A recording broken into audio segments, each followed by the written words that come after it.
ఈరోజు బ్రేక్ఫాస్ట్కి అయితే దద్దోజనం చేద్దామని పోపు పెట్టేశాను. ఆవాలు, మినప్పప్పు, శనగపప్పు, కొద్దిగా పల్లీలు వేసి వేయించేసాను.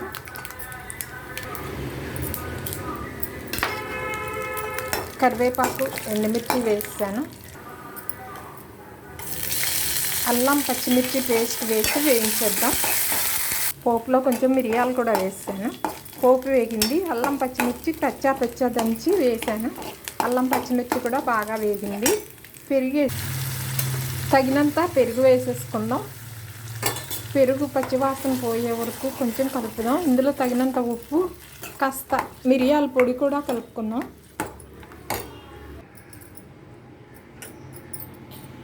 తగినంతగా ఉప్పు వేస్తున్నాను. సరిపడిన కాస్త మిరియాల పొడి వేసాను. బాగా కలిపేసుకుందాం. పచ్చివాసన పోయే వరకు కలిపేసుకుందాం. పెరుగు పచ్చివాసన పోయింది. కాస్త రైస్ వేసి, తగినంత రైస్ వేసి కలిపేద్దాం. ఉప్పు సరి చూసాను, అంతా బాగా సరిపోయింది. కొత్తిమీరతో గార్నిష్ చేసాను. ఈ కొత్తిమీర కలిపేసుకుందాం. సర్వ్ చేసుకున్నప్పుడు మళ్ళీ కొంచెం గార్నిష్ చేసుకోవచ్చు కావాలంటే.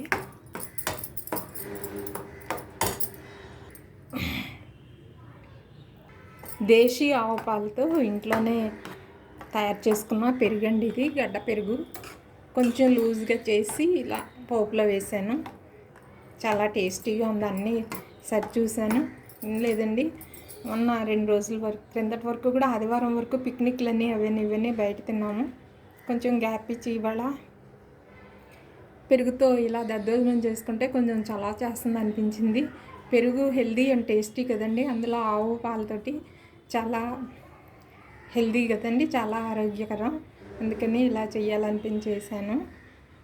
Thank you for watching. ఈ వీడియో నచ్చితే please like, share and subscribe.